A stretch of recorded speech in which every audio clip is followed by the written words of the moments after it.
This is your girl Tina and welcome to my channel. Okay, so let's get into this lace. So you see these black dots. I'm going to explain the importance of bleaching these knots so that it gives a natural effect. So what we're going to do next is we're going to spray some Got2b on the hairline so that the hair isn't bleached. So you just spray a little bit and then you're going to just get a toothbrush or comb just to brush all the hair back so that the excess hair doesn't get bleached. So you want to just keep pushing it all the way back until all the hair is nice and laid and out the way for you to apply the bleach. Okay, so next we're going to use a fork. I like using a fork mixing the bleach just because it gathers all of it together easily. Just keep stirring it and stirring it until it gets to a toothpaste-like consistency. And like I said, I like using the fork because it's much easier to get all the clumps out and just makes it really smooth. So you're just going to keep stirring until it gets to a thick consistency. You don't want anything runny because it will seep right through and onto the hair, and then that's when you have to use a lace corrector because the hair has been bleached.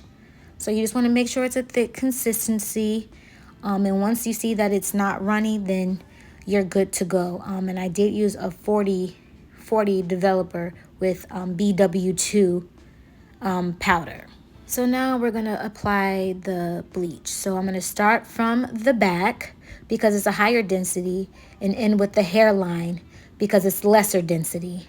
And I'm going to use a spoon because it's so much easy to spread the powder, the bleach I mean.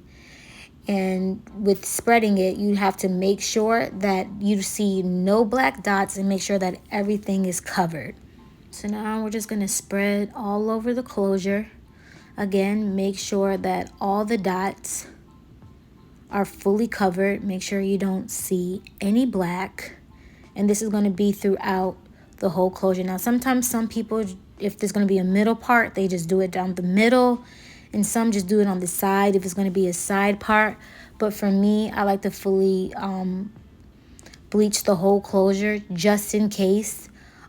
For the customer's sake, that if they did want to change up the part, that part is already bleached and they don't have to worry about, putting any makeup or doing anything extra to make it look natural.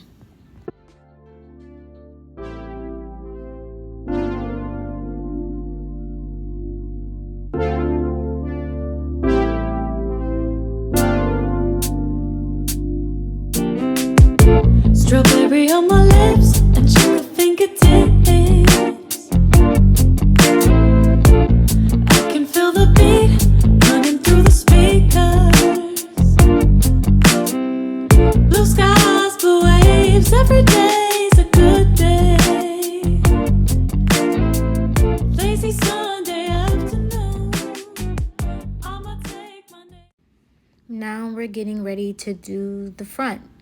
Now, when you're doing the front, you always want to go a little bit in front of it just to make sure that those knots are covered. So you can see the whole closure is fully covered, no black dots, just straight bleach. So we're just going to touch up a couple of more spots just to make sure that everything is fully covered. Make sure I'm not seeing any black dots. And then what we're going to do is let this sit for a good 25 to 30 minutes until we see that the knots are being processed. Now, these are the products I used. Was BW2 Clairol with Salon Care 40 Developer. So now we're going to use some purple shampoo to get rid of any brassiness. The knots have been bleached. They're nice and brown. And we're going to let this purple shampoo sit for about 10 to 15 minutes. Okay, so the purple shampoo is out. So I want to show you something. So you see the little brassiness at the tips of it. That is not what it is supposed to look like. Now, on the inside is fine. but the hairline is actually a little bit over processed. So what I'm going to do is I'm going to make a separate video and show you guys how to fix an over bleached hairline.